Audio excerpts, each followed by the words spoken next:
Hello and welcome to the Canadian Edge. If you've been enjoying these videos, I ask that you hit the like and the subscribe button and feel free to leave a comment. Always enjoy reading those. We're going to do something a little different today. Normally we review a knife. If I could speak, it would help, especially with what we're doing today. But I've got a few new subscribers, or a few subscribers that are new to the knife world and have been asked different questions about knife lingo. What do the different terms mean that are mentioned? So we're going to go over just a few of the common terms that are mentioned as we review knives. I'm sure there's a whole lot more, but these are the common ones. So if I make any mistakes, please feel free to correct me in the comments. And we're going to get started. So one of the things that you might hear mentioned when somebody is reviewing a knife is something called a bolster. And a bolster is the junction between the handle and the blade. More commonly referred to on fixed blade knives, but on a folder it would be this part here, this steel part. You can see it's different than the scales that are on the handle, and we'll talk about the scales a little later. Same with this one, it's got a different piece that is different than the scales, and so that's called the bolster, and it just helps to strengthen the knife and support, and is often used for decorative means. So when you hear bolster, you know it's this part of the knife up here right behind the blade and onto the handle. And speaking of the handle, we may as well get into the scales. So the scales are the part that you see on the outside of the handle, and they are different than the liner, which is underneath the scales. And so these scales can be different materials, anything from fiberglass reinforced nylon, can be plastic, wood, all kinds of different things that are used. Aluminum is a common one. So yeah, there's a variety, titanium, variety of different materials that are used for scales. And so the scale is the part that you see on the outside. And underneath that is the liner. Those are often stainless steel or titanium or sometimes aluminum, depending on the knife and the knife maker and the products that they use and what they're trying to accomplish. So liners are underneath, scales are on top. So when you hear those words, that's what those mean. Jimping is another term, and jimping's one that I use quite a bit. Jimping is just small notches on the back of a blade. So you can see that there. They're just indents cut into the back of the blade, and what they do is they help you to get grip on the blade when you're pushing down. And so there's different knives that will have jimping on them, and so it's the back part of the blade there is the jimping, and you'll sometimes, quite often, see it down on the liner lock and that, just to get grip on the liner lock as well. So that is jimping, when you hear jimping. Another term that myself and a few other knife reviewers use is a word called castellations. And castellations are like jimping, they're space notches. We usually find them further back on the knife and on the back there. Same idea as jimping. They help with grip. Some people might just call it jimping, but I refer to them as castellations, just to make a difference between the two. So that's castellations. Another word that is sometimes used is choil.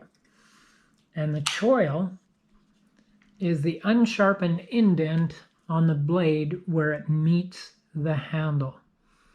So I don't have a lot of knives with choils on them, but you can see there this one does have jimping there as well to help give you grip. It's just an area you can put a finger and not have to worry about cutting yourself, and it also protects the blade too, or the handle and bolster, and that when you're sharpening you don't have to go back quite so far, and you can get the full edge of the blade when sharpening. So that is called a choil. Another term that gets thrown around sometimes is the word fuller or blood groove. So that is a fuller or a blood groove, and I have a couple knives with that. That one's a little more pronounced. And all that is for is decorative and to lighten the blade without compromising the strength of the blade. So it makes the blade a little lighter, but you still keep the strength in the blade. And so it's more often referred to as a fuller than blood groove, but I often call them blood grooves, and other people as well. But yeah, fuller is probably the more common name for them. And after that, we have flip open or flipper opening knives. And that's pretty self-explanatory, but on different knives, the tang will have an extension on it. Tang is the blade part that comes back into the knife, and so it'll have an extension on it that allows you to flip open the knife. And so these have a flipper, and often the flipper will come out and act as a finger guard so that your fingers don't slip forward toward the cutting edge. So when you hear flipper, that's what, or flip knife, that's what the people are talking about, is it's just a knife with a flip for opening. Another thing you might hear is thumb studs. So again, this has the thumb stud on it. This one's a dual thumb stud. Some knives have a single thumb stud, and it's just a place to push with your thumb to open the knife. And sometimes it'll act like this one does as part of the blade stop. But mostly it's just there as a way to open the knife one-handed. And you can see this one also has castellations on it.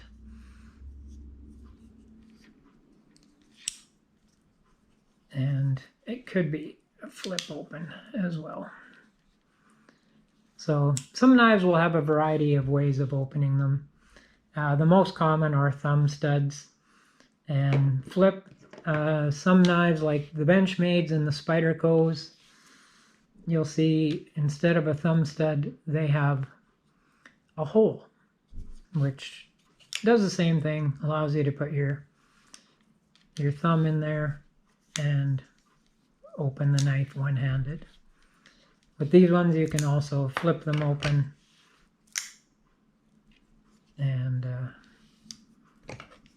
That's another way of opening them. But we're talking about thumb studs. So yes, when you see different knives, they do have the different thumb studs or flipper for opening. Another term that might get thrown around is assisted opening. And so what happens with assisted opening is it'll open so far with your effort, and then there's a little mechanism in there that helps push the blade open. Not like a switchblade or that. You still have to get the blade going, and then it'll come forward. So it just helps in opening the knife and makes it, it's supposed to make it easier to open the knife. This knife isn't a good example of that. But in this one, you can see, if I get it right. Nope. Maybe you can see. There is a little metal bar in there that bends over. It's springy, and so when you push this is on the back of the blade, and then when you get the blade open so far, that little bar springs it open the rest of the way. So that's one method of assisted opening, and there's other methods. So another term that gets thrown around is lanyard hole. And a lanyard hole is just a hole usually in the back of the knife, that allows you to put a piece of leather cord or string or that through, and then it wraps around your wrist just to give you extra help on holding the knife. If you happen to drop the knife, it'll just hang off the cord.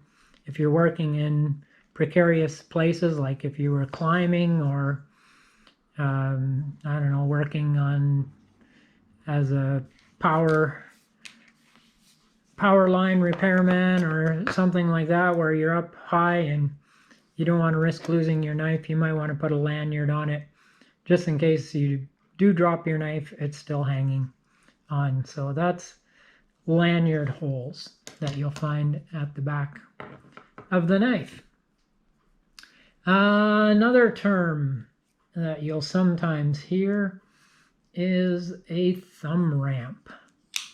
So a thumb ramp is just the blade comes up with a bit of a rise there. You can see on there, and it just helps to give you a place to put your thumb if you need to push for leverage purposes.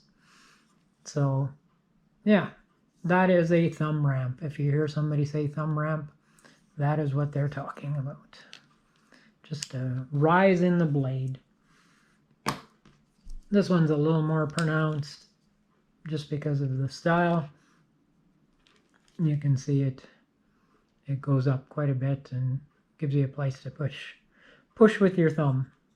So those are thumb ramps. And the last thing we're going to look at is tip up or tip down.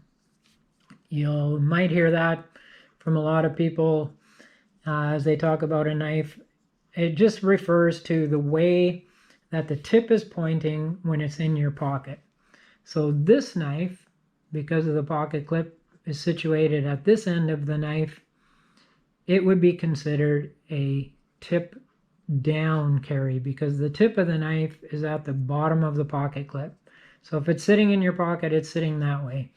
And you can see the tip is out here. So it's down at the bottom and the pocket clip is up there. So that's tip down. This knife, the pocket clip, is up here at this end. And you can see that the tip also, come on, Probably wasn't the best knife to be using for this. But the tip also is up at the top. So that's called tip up carry. So when you hear somebody say tip up, it just means the tip is pointing up when it's in your pocket, which is fairly obvious. So those are different terms. If you have some other terms that you've heard as people have talked about different knives, please feel free to let me know in the comments, and we'll try and answer those. I hope those were helpful to people that are new to knives, and hope if you are new to knives that you enjoy the different reviews that you see and the different knives that you see, and enjoy being a knife owner. So that is it for this video. We'll put another one up in a couple days where we review another knife. Until then though, I'm going to say stay safe and stay sharp.